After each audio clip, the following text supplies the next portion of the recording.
नमस्कार दोस्तों, स्वागत है आपका हमारे अपने यूट्यूब चैनल करियर अचीवर्स पर। आज हम लोग पटना कलम चित्रकला शैली पढ़ेंगे। पटना कलम चित्रकला शैली जिसको निम्न डायग्राम के माध्यम से समझा जा सकता है। पहला जो पॉइंट हमें पढ़ना है, इसका पृष्ठभूमि पढ़ना है, यानी कि इसका इंट्रो पढ़ना है। और हर एक कला में जैसा जो सेम चीज़ कॉमन चीज़ है वही विशेषताएँ पढ़नी है। और विशेषताएँ वाला जो टॉपिक होगा वही मेन बॉडी होगा। प्रमुख चित्रकार कौन कौन से थे इस कला के, और क्या कमी है इस कला में, क्या आलोचना की जा सकती है, पक्ष विपक्ष हम लोग देखेंगे। और निष्कर्ष का देखेंगे। देखते हैं कि विशेषताएं पटना कलम चित्रकला शैली में कि क्या विशेषताएं मतलब है। तो विशेषताओं में क्या क्या है। पहली विशेषता ये कि एक मिश्रित शैली है। एक अकेला कोई मतलब वो इसकी विशेषता नहीं है, तीन शैलियों को मिलकर ये बनी हुई है पटना कलम शैली। फिर क्षेत्रीय विस्तार से कैसे होता है। उसके बाद है कि चित्रों की अवस्थिति किस तरह की है। विषय वस्तु, इस चित्रकला शैली का क्या विषय वस्तु है, क्या मतलब थीम क्या है। निर्माण पद्धति किस तरीके से बनाया जाता है और किन रंगों का उपयोग किया जाता है। तो आइए जानते हैं पटना कलम चित्रकला शैली की भूमिका को। बोल रहा है कि 18वीं शताब्दी के मध्य में बिहार एवं बंगाल के क्षेत्र में पटना कलम चित्रकला शैली का विकास हुआ। कहाँ पे? बिहार एवं बंगाल के क्षेत्रों में। और किस सदी में? 18वीं सदी में इसका विकास होता है। बोल रहा है कि पाल एवं मुगल कला से इस कला में लोक जीवन की प्रधानता देखी जाती है। पाल एवं मुगल कला से भिन्न, मतलब पाल कला में देखते हैं, मुगल कला में देखते हैं कि जो ये है मतलब इनको राजकीय संरक्षण मिला होता है, लेकिन जो ये हमारा पटना कलम शैली है इसमें मूलतः लोक जीवन की ही मतलब प्रधानता देखी जाती है, आम जनता की। बोला मुगल एवं यूरोपीय कला से प्रभावित होकर यह कला तत्कालीन समाज, संस्कृति एवं लोक जीवन की प्रमुखता को चित्रित करती है। और बोल रहा है कि जिसके कारण ये चित्रकला अपने आप में विशिष्ट एवं अद्वितीय है। मतलब ये जो चित्रकला है ना, इसमें आपको दिखेगा मतलब मुगल टाइम का भी की छवि दिखेगी, मुगल कला का भी प्रभाव दिखेगा। और जो यूरोपियन कला जो थी, जैसे गौथिक कला वगैरह, उन सब का भी प्रभाव इस कला में आपको देखने को मिलेगा। क्या कुछ कारण रहते हैं कि एक मिश्रित शैली के रूप में मुगल और ब्रिटिश शैली, मतलब एक वो जो होता है ट्रांजिशन फेज जो होता है मुगल्स का और ब्रिटिशर्स का, और उन दोनों का ये मिश्रण है, मिक्सचर है, तो किस तरीके से डेवलप होती है देखते हैं। आइए इसकी पृष्ठभूमि को। तो बोल रहा है कि औरंगजेब द्वारा चित्रकला को प्रश्रय नहीं दिए जाने के कारण एवं मुगल सत्ता के पतन के कारण मुगल कलाकारी का पलायन दूर दराज के क्षेत्रों में होने लगा। मेन जो औरंगजेब जो था थोड़ा सा कुछ ज़्यादा ही वो अलग लेवल का था। उसका मतलब वो था कि मुगल जो भी कला थी, मुगल कला को संरक्षण उसने नहीं दिया, और संरक्षण नहीं दिए जाने के कारण उस कला का ह्रास होने लगा। ऐसे ही एक कलाकारों के एक दल को बंगाल के नवाब मीर जाफ़र ने प्रश्रय दिया, जहाँ से पटना कलम शैली की शुरुआत हुई। मतलब वहाँ से आप निकले तो कहीं तो जाएंगे, तो ये लोग बंगाल में आए, और बंगाल का जो नवाब था उस टाइम में मीर जाफ़र, उसने मतलब यहाँ पे प्रश्रय दिया। और बोल रहा है कि मीर जाफ़र के पुत्र मीरन द्वारा कला पर लगाई गई पाबंदी के कारण ये कलाकार बिहार के पटना, आरा, दानापुर, पूर्णिया, बेतिया जैसे क्षेत्रों में प्रवास कर गए। मतलब बोल रहा है कि वहाँ से मिर्ज़ाफ़र ने शरण दी, लेकिन मिर्ज़ाफ़र का जो बेटा था वो बदमाश था, उसने शरण नहीं दी इन लोगों को, संरक्षण नहीं दिया, जिसके कारण से इनको वहाँ से पलायन करना पड़ा। और पलायन करने के बाद ये बिहार वाले इलाके में जो पटना, आरा, दानापुर इलाका हो गया, पूर्णिया, बेतिया हो गया, वहाँ पे ये रहने लगे। और यहीं पे जो इसका पटना कलम चित्रकला शैली का विकास देखने को मिलता है। मतलब इस प्रकार बिहार के क्षेत्रों में पटना कलम चित्रकला शैली विकसित हुई, जिसका मुख्य केंद्र पटना सिटी के आसपास के क्षेत्र जैसे कि मच्छरहट्टा, दीवान मोहल्ला, लोधी कटरा आदि स्थलों में था। का मच्छरहट्टा बहुत ही फेमस है। और मच्छरहट्टा, दीवान मोहल्ला और लोधी कटरा। इसी आधार पर इस कला का नाम पटना कलम पड़ा, क्योंकि पटना में ये विकसित हुआ और अपने विकास को प्राप्त किया, अपने चरम स्थिति को प्राप्त किया, इसलिए इस शैली का नाम पटना कलम शैली रख दिया गया। बोला इस चित्रकला शैली के अन्य नाम कंपनी शैली, कजली स्याही पद्धति या पुरुषों की चित्रकला शैली। आप देखेंगे मेन रूप से कि इस चित्रकला शैली में स्त्रियों का योगदान देखने को नहीं मिलता है, मतलब पुरुष ही इस कला को आगे बढ़ाते हैं, तो इसलिए इस शैली को पुरुषों की शैली भी बोलते हैं। फिर कजली स्याही पद्धति भी कहा जाता है, क्योंकि इसमें एक विशेष प्रकार की स्याही का उपयोग किया जाता था। और कंपनी शैली क्योंकि मतलब अंग्रेज़ों द्वारा इसको थोड़ा सा मतलब मिला था, जो अंग्रेज़ व्यापारी थे उनके द्वारा इसकी थोड़ी उन्नति हुई थी, इस कारण से इस शैली का नाम कंपनी शैली भी है। तो क्या नाम है? कंपनी शैली, कजली स्याही और पुरुषों की चित्रकला शैली। आइए जानते हैं कि पटना कलम शैली की क्या विशेषताएँ हैं। जैसे कि हम लोगों ने पढ़ा था कि पहली विशेषता इसका क्या है कि मिश्रित शैली। पटना कलम शैली की पहली विशेषता क्या है? क्या मिश्रित शैली में बनाई गई है। पटना कलम चित्रकला लघु चित्रकला शैली के रूप में मुगल एवं पर्शियन चित्रकला शैली, ब्रिटिश चित्रकला शैली तथा स्थानीय शैली के मिश्रण से विकसित हुआ। मतलब इसमें तीन शैलियाँ आई हैं। पहले क्या? मुगल चित्रकला और पर्शियन शैली, स्थानीय शैली और फिर ब्रिटिश कला। आप देख सकते हैं यहाँ पे इस डायग्राम के माध्यम से समझ सकते हैं कि पटना कलम जो शैली है वो बीच में किस तरीके से यहाँ पे दिखाया गया है, और इसमें क्या है, स्थानीय शैली का भी मतलब वो है, स्थानीयता का भी प्रभाव देखने को मिलता है, ब्रिटिश कला का भी दिखने को मिलता है, और मुगल और ईरानी जो कला है उनका भी देखने को मिलता है। तो क्या क्या कहाँ कहाँ से लिया गया, इसके जो थीम है, इसका जो विषय वस्तु है वो स्थानीय शैली से लिया गया है, ठीक है। और ब्रिटिश चित्रकला शैली से क्या लिया गया है, ब्रिटिश चित्रकला शैली का क्या प्रभाव है इस पर, तो जल रंग छाया पत्ती जो है, जल रंग छाया पत्ती मतलब ब्रिटिश कला की है। उसके बाद जो है मुगल चित्रकला और पर्शियन चित्रकला से क्या प्रभावित है, रंगशैली प्रभावित है। अगर रंगशैली कहेगा तो मुगल और पर्शियन, और जल रंग कहेगा तो ब्रिटिश, जल रंग ब्रिटिश और मुगल और पर्शियन कहेगा तो रंगशैली, और विषय वस्तु स्थानीयता है इसकी। आप देखेंगे कि अभी हमारे यहाँ पटना में जो Patna arts and craft college है, उस आर्ट एंड क्राफ्ट कॉलेज के द्वारा इस शैली को, इस पटना कलम शैली को आगे बढ़ाए जाने का बहुत काम किया गया है। और आज भी मतलब जो पेंटिंग की जाती है वहाँ पे बच्चे करते हैं, तो इसकी शैली को आगे वो तरीके से बढ़ा रहे हैं। तो फिर यहाँ पे क्या, पटना कलम शैली तथा मुगल शैली में भिन्नता, ठीक है, हम लोगों ने इसकी विशेषता देख ली, लेकिन थोड़ी तो भिन्नता होगी। कोई भी शैली हम ये नहीं कर सकते कंपनी शैली मुगल शैली, मुगल शैली कंपनी शैली है, भिन्नता तो होगी ही होगी। तो बोला पटना कलम शैली और मुगल शैली में क्या भिन्नता थी, क्या अंतर था। बोला पटना कलम शैली की चित्रकला मुगल दरबार से ही पलायन किए थे, अतः पटना कलम शैली मुगल शैली से प्रभावित थी। फिर भी कई मामलों जैसे कि विषय वस्तु, छायांकन के तरीकों आदि में मुगल शैली से अलग थी। मतलब इसका जो विषय था, थीम था, वो मुगल नहीं था, वो स्थानीय था। छायांकन जो हम लोग देख रहे थे कि ब्रिटिश स्टाइल से वो प्रभावित था। तो इसके विषय वस्तु क्या है देखते हैं। तो यह है कि मुगल शैली में जहाँ राजमहल से संबंधित विषय वस्तु होते थे, वहीं पटना कलम शैली में सामान्य जनजीवन को विषय बनाया गया था, ठीक है। बोला बॉर्डर का भाव, मुगल कला में चित्र के में भव्य बॉर्डर का उपयोग किया जाता था, वहीं पटना कला में बॉर्डर का भाव देखने को मिलता है। पटना कला शैली में क्या देखने को मिलता है कि यहाँ पे बॉर्डर नहीं मिलता है, लेकिन वहीं मुगल शैली में हमें बॉर्डर दिखता है। और उसके साथ साथ देखते हैं हम लोग यहाँ पे क्या कि जो ये मुगल शैली के जो राजमहल के विषय थे, और यहाँ पे पटना कलम के जो विषय है वो स्थानीय है, मुगल ना होकर स्थानीय है। बोला इस प्रकार पटना कलम शैली मुगल शैली से भिन्नता रखती है। ये जानते हैं कि क्षेत्रीय विस्तार के बारे में इसका इसका जो दूसरी विशेषता है, पहली विशेषता इसकी मिश्रित शैली थी, और दूसरी क्या हो गई, क्षेत्रीय। क्षेत्रीय विस्तार इसका किस तरीके से था, किसी एक जगह पर विकसित ना होकर मतलब अलग अलग जगह पर ये विकसित हुआ। पहले मतलब मुगल टाइम से निकला, फिर उसके बाद बंगाल आया, बंगाल के बाद बिहार आया, बिहार के अलग अलग क्षेत्रों में विकसित हुआ। बोला इस चित्रकला शैली का विकास पटना तथा इसके आसपास के क्षेत्रों में हुआ। पटना के ब्रिटिश तथा समृद्ध देसी व्यापारी द्वारा संरक्षण दिया गया, ठीक है। मतलब पटना का जो भी ब्रिटिश और समृद्ध जो व्यापारी थे, आपको पता है पटना जो पाटलिपुत्रा वाला जो इलाका था, खासकर पटना कॉलेज वाला इलाका था, जो एक पोर्ट था, मतलब रिवर पोर्ट था, तो वहाँ पे जो व्यापारी आया करते थे, ब्रिटिश अधिकारी आया करते थे, वो उनकी रुचि इस कला शैली में थी, जिन्होंने इसको बढ़ावा दिया था। तो उस टाइम पे इसको फलने फूलने का अवसर मिला। बोला प्रमुख क्षेत्र दानापुर, आरा, लोधी, कटरा, मुगलपुरा, बछरहट्टा, दीवान मोहल्ला आदि हैं। ये सब जो प्रमुख क्षेत्र आपको देखने को मिल रहे हैं, ये देखने को मिल रहा है, लोधी, कटरा, दीवान मोहल्ला, मुगलपुरा, ये सब पटना सिटी के इलाके हैं। और दानापुर आरा तो आपको पता ही है। फिर बोल रहा है गंगा नदी, इसका भौगोलिक स्थिति दिखाया है, किन क्षेत्रों में इसका विकास हुआ है। फिर है कि चित्रों की अवस्थिति कैसी थी। बोल रहा पट्टा कलम चित्रकला शैली के चित्र विभिन्न प्रकार के पटलों पर बनाई गई, जैसे कि कागज, अधिकांश चित्र कागज पर बनाए गए, चमड़ा, हाथी दांत, धातु, शीशा आदि। मतलब कि कागज पे बनाया गया, चमड़े पे बनाया गया, हाथी दांत पे बनाया गया, धातु और शीशा पर बनाया। धातु शीशा याद रखना है, कागज तो भूलना नहीं है। और फिर चमड़ा, कागज, चमड़ा, हाथी दांत, धातु और शीशा। विषय वस्तु क्या थी इसकी देखते हैं। तो पहले विषय वस्तु देखने को मिल रही है कि अलंकारिक सुलेख कला, मतलब यहाँ पे कैलिग्राफी की गई है। इसमें जो मतलब ये जो है मतलब बनाया गया चित्रकला, उसमें बहुत अच्छे तरीके से उसको पे कुछ लेख भी लिखा गया है।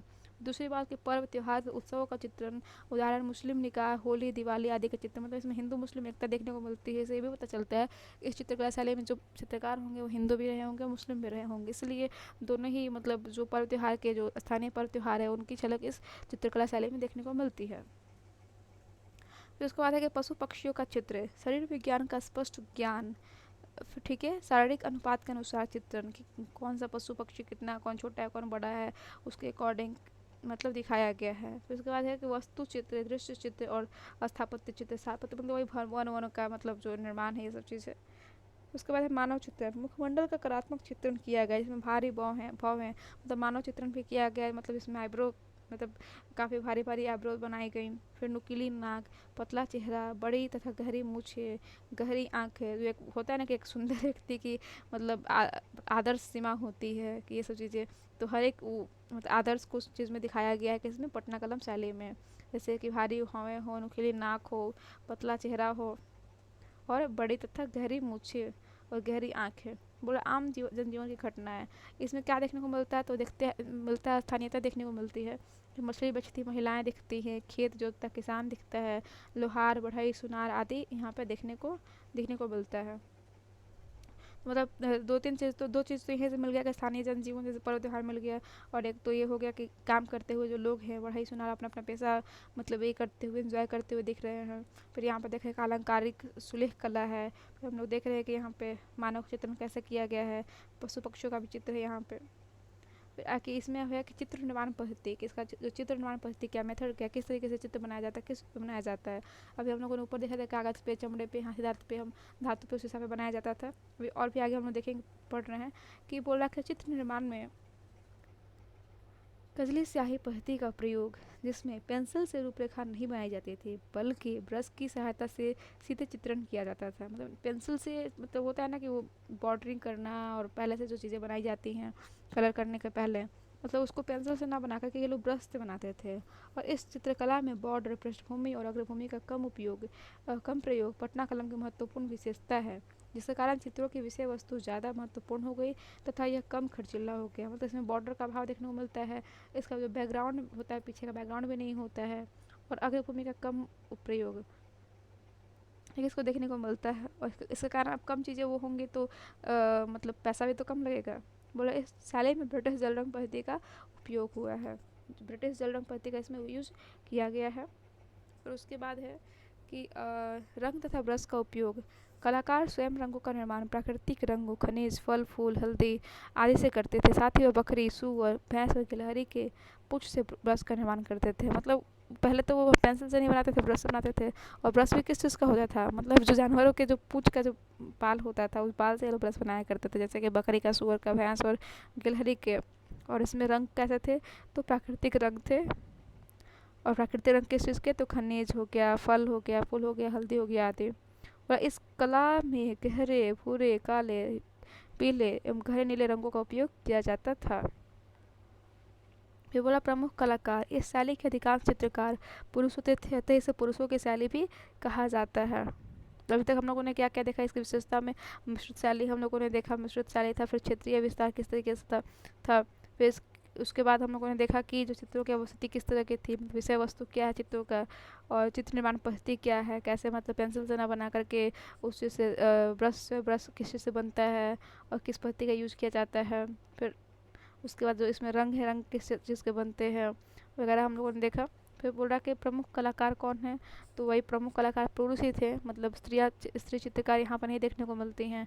जो पुरुष चित्रकार में कौन कौन दिखता है, तो 18वीं सदी के दो यहाँ पे तीन हैं, सेवक राम हुलासलाल और महादेव लाल। सेवक राम हुलासलाल, महादेव लाल, इनको याद रखने का सबसे आसान तरीका है कि पूरा नाम याद करके इसमें शॉर्ट में याद कर लो। से सेवक राम, हुलासलाल और फिर म से महादेव लाल।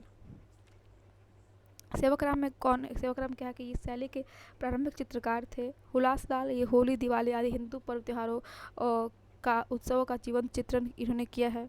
महादेव लाल जो थे रागनी गंधारी का चित्र, जिसमें नायिका के विरह का मार्मिक चित्रण दिखाया गया है। और इसकी तुलना में अजंता की गुफा संख्या 16 में जो चित्र मरणासीन राजकुमारी है उससे इसकी तुलना की गई है। ठीक है। और यहाँ पे बताया जा रहा है कि रागिनी गंधारी का चित्रण किए हैं महादेव लाल। हुलासलाल कैसे से किए थे, होली हुलास मतलब मैच कर रहा है, होली हुलास। तो जो पर्व त्योहार था उसका हुलासलाल किए हैं। सेवक राम आरंभिक चित्रकार है महादेव लाल, वो रागिनी गंधारी का चित्रण किए हैं जो कि जनता के चित्रण से मतलब मैच करती है। ये सब 18वीं सदी के हो गए, सेहुम हो गए। 19वीं सदी का क्या है, 19वीं सदी का याद करना है तो पूरा याद नहीं करेगा, मासिया याद करेगा, मासिया याद करेगा, मासिया, सिया मतलब सती, सॉरी सिया मतलब माँ सीता। माँ से हो गया माधव लाल, सी से शिव दयाल और यश यमुना प्रसाद। मासिया, माधव लाल, शिव प्रसाद, यमुना प्रसाद। शिवदयाल यमुना प्रसाद।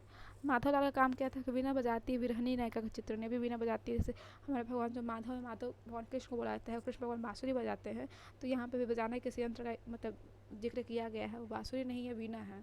तो बोल रहा है कि वीणा बजाती विरहनी नायिका का चित्रण यहाँ पे देखने को मिलता है।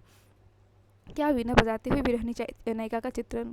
बोला शिवदयाल। शिवदयाल क्या करते थे, मुस्लिम निकाह से संबंधित चित्र, गंगा जमुनी तहजीब का प्रतीक, जिसपे कलाकार हिंदू परंतु मुस्लिम परंपरा का चित्रण। शिवदयाल तो कलाकार नाम से पता चलता है कि हिंदू कलाकार थे, लेकिन वो जो चित्रण करते हैं पूरे मुस्लिम थी का करते हैं, निकाह का करते हैं, जो कि गंगा जमुनी तहजीब का प्रतीक भी है।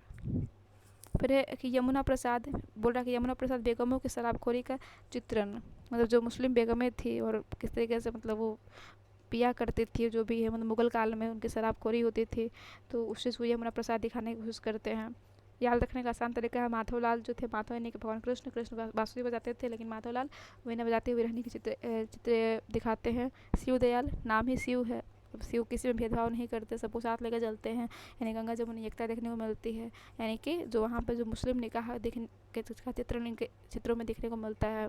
फिर उसके बाद यमुना प्रसाद है। यमुना प्रसाद जो बेगमों की शराबखोरी के बारे में बताते हैं। तो 18वीं सदी में क्या था, सेहुम था, सेवकराम, हुलासलाल और क्या मसे था महादेव लाल। ठीक है, सेवकराम आरामिक चित्रकार, हुलासलाल होली दिवाली मतलब पर्व त्यौहार, हुम मतलब महादेव लाल था, महादेव लाल क्या करते थे, रागिनी गंधारी के चित्र किए थे। 19वीं सदी में आता था मसीहा था, माधव लाल थे, माधव लाल क्या वीणा बजाती विरहनी के चित्रकार। शिवदयाल जो थे, शिवदयाल क्या करते हैं, तो शिवदयाल बोल रहे हैं मुस्लिम निकाह संबंधित जो चित्र है वो यमुना प्रसाद क्या करते हैं, बेगमों की शराबखोरी का चित्रण करते हैं। फिर आते हैं 20वीं सदी में, आते हैं 20वीं सदी में जो है राधा मोहन बाबू और ईश्वरी प्रसाद। राधा मोहन बाबू जो है पटना कलम के प्रमुख जानकार और छवि चित्रण के आचार्य थे। इन्होंने पटना कला विश्वविद्यालय की स्थापना किया, जो Patna art and craft college है उसके मतलब जो संस्थापक यही थे, राधा मोहन बाबू। और फिर बोल रहा ईश्वरी प्रसाद, इस शैली के अंतिम दौर के कलाकार ईश्वरी प्रसाद थे। इनके कलकत्ता निवास के कारण इस शैली का अन्य केंद्र कलकत्ता भी बना।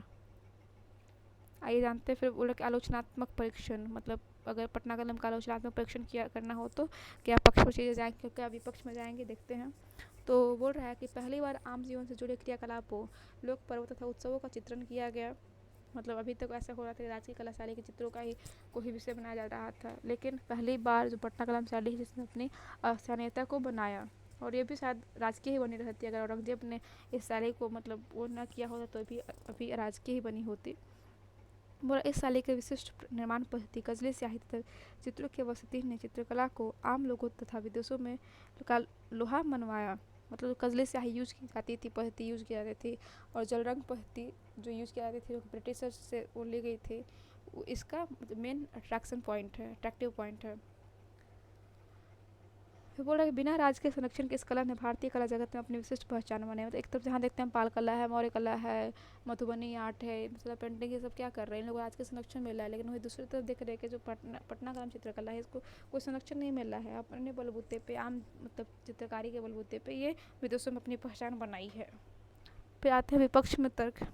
क्या विपक्ष में तर्क हो सकता है, क्या इसके निगेटिव हो सकते हैं, कौन से हो सकते हैं। तो बोल रहा है कि चित्रों में बॉर्डर तथा पृष्ठभूमि का प्रयोग नहीं किया गया है, और मुगल काल के विपरीत भव्यता के कम, मुगल काल के चित्रों में जो भव्यता मिलती है वो इन चित्रों में नहीं मिलती है, गायब हो जाती है, उसका अभाव देखने को मिलता है। मैं बोला पटना कला चित्रकला के पतन के कारण आखिर क्या कारण था कि जो चित्रकला शैली थी इसका पतन हो गया। एक तरफ हम लोग मतलब जितनी सारी मिथिला पेंटिंग है, मधुबनी पेंटिंग उसको बढ़ावा दे रहे हैं विश्व स्तर पे, तो वहीं आखिर क्या कारण है कि हम इसको ये जो है पटना कलम चित्रकला शैली को बढ़ावा नहीं दे पा रहे हैं। तो यहाँ पर दिखा गया है कि पटना कलम चित्रकला शैली के पतन के कारण क्या कारण हम देख लेते हैं हम लोग। तो बोल रहा है कि पटना एवं कोलकाता के व्यापारिक केंद्र बनने से यहाँ यूरोपीय व्यापारियों के आगमन के कारण पटना कलम चित्रकला शैली पटना कलम चित्रकला बिना पटना कलम चित्रकला बिना किसी राजकीय संरक्षण एवं प्रोत्साहन के इस शैली को चित्रकला शैली को विश्व भर में प्रसिद्धि मिली थी, लेकिन समय के साथ इस कला के वैभव में गिरावट आई। ठीक है, और कारणों से, अनेक कारणों से, निम्नलिखित कारणों से यह कला पतनशील हो गई। मतलब इसका संरक्षण करता कौन थे, कोई राजा तो नहीं थे, लेकिन व्यापारी ही थे जो ब्रिटिश व्यापारी आया करते थे। बोल रहा आज़ादी के बाद राज्य के संरक्षण में प्रोत्साहन के अभाव में पटना कला चित्रकला के कलाकारों का पलायन देश के अन्य भागों में होने लगा। अब आज़ादी हो गई तो क्या अंग्रेज चले गए तो संरक्षण देगा कौन। बोले पटना कला पेंटिंग मधुबनी पेंटिंग की तरह अपनी स्थिति बनाए रखने में सफल रहा, क्योंकि मधुबनी पेंटिंग शैली एक लोक विधा है जिससे एक पीढ़ी से दूसरी पीढ़ी में आसानी से स्थानांतरित किया जा सकता है। ये भी एक प्रॉब्लम है कि स्थानांतरण का अभाव है। पहला बात का संरक्षण नहीं मिला इसको, दूसरा बात है कि स्थानांतरण का अभाव है कि मधुबनी पेंटिंग तुरंत स्थानांतरित हो जाती है, लेकिन पटना कला में जो चित्रकला शैली थोड़ी सी मुश्किल है और बोला कि इसके लिए इसको संरक्षण की आवश्यकता है। बोला प्रिंटिंग मशीन के आविष्कार से पटना कला चित्रकला के अंतर्गत हाथ से बनाए गए चित्र प्रिंट कर आसानी से बाजार में उपलब्ध हो गए हैं। मतलब जो भी आप देखिए कि अगर मान लीजिए आपको कोई चित्र अच्छा लग रहा है तो आप उसी को प्रिंट करके लगा दे रहे हैं, लेकिन जो हाथ से बनाए हुए पेंटिंग होते हैं उसमें काफ़ी टाइम लगता है, काफ़ी वो होता है। लेकिन जो कृत्रिम चित्र है प्रिंट किए हुए वो भी बिल्कुल मतलब वास्तविक चित्र की तरह प्रतीत हो रहे हैं, जिसके कारण से इसकी मांग कम हो गई है। फिर बोल रहा है फोटोग्राफिक कैमरा के आविष्कार ने इस कला की बाजार संबंधी मांग को नकारात्मक रूप से प्रभावित किया है। फोटोग्राफिक कैमरा है जो मतलब बोल रहा मतलब सजीव प्रतीत करा रहा है किसी भी मतलब चित्र को, जिसके कारण से और जो ही इसकी विशेषता थी पटना कला चित्रकला शैली की, इस कारण से अब जब फोटोग्राफिक कैमरा आ गया तो लोग क्यों ही पटना कला चित्रकला शैली को वो करेंगे, तवज्जो देंगे। पहले लोग कैनवास पेंटिंग करते थे, मतलब कैनवास पे चित्र बनाया करते थे, अब कहाँ कोई दे रहा है। बोला 20वीं शताब्दी की मध्य पटना आने वाले यात्रियों की संख्या में कमी है जिसका प्रभाव इस चित्रकला पर पड़ा है, तो जग जाहिर है। फिर बोला सरकार का प्रयास, सरकार अब क्या कुछ प्रयास कर रही है। सरकार का प्रयास है कि 2010 के कैलेंडर में पटना कला पेंटिंग के थीम के साथ बिहार सरकार द्वारा प्रकाशित। फिर है कि 2015 में बिहार की विरासत नामक किताब में पटना कलम के 350 से अधिक चित्रों को प्रदर्शित किया गया था। मतलब इसको बढ़ाने का जो भी हर संभव प्रयास किया जा रहा है, सरकार कर रही है। फिर पटना म्यूजियम में इस कला का संग्रहण किया गया है। अब निष्कर्ष क्या आता है, निष्कर्ष देखते हैं कि बोला जाता है पटना चित्रकला शैली वर्तमान में अपने सुनहरे अतीत एवं वैभव को खोकर म्यूजियम एवं आर्ट गैलरी में विद्यमान है। वह इस संदर्भ कि मतलब इसका क्या डेवलपमेंट तभी होता ना कि जब इसको आप अभी भी बना रहे होते, बेच रहे होते, लेकिन आज क्या है बस म्यूजियम का पार्ट है, ऐतिहासिकता बन के बनी हुई बैठी हुई है। यह इस संदर्भ में एक दृढ़ इच्छा शक्ति के एक सामूहिक प्रयास के माध्यम से बिहार एवं भारत की चित्रकला शैली के वैभव को लौटाया जा सकता है। यह न सिर्फ कला प्रेमी एवं युवाओं को रोजगार के अवसर प्रदान करेगा, बल्कि यह बिहार के उस समय के विश्व प्रसिद्ध कला शैली का गौरव की पूर्व प्राप्ति का एक महत्वपूर्ण जरिया साबित हो सकता है। इस संदर्भ में मधुबनी चित्रकला को जीवंत एवं विश्व प्रसिद्ध बनाए जाने वाले महत्वपूर्ण भूमिका निभा सकते हैं। जो कारण यूज़ किए गए हैं मधुबनी पेंटिंग को फिर से पुनर्जीवित करने के लिए, ठीक वही कारण यूज़ किया जा सकते हैं इसको भी पट्टा कलम चित्रकला शैली को भी वो करने के लिए। तो आज का हमारा जो टॉपिक था ये पटना कलम चित्रकला शैली समाप्त हुआ। बहुत बहुत धन्यवाद आप लोग हम लोग हमारे साथ जुड़ने के लिए। Very very thank you.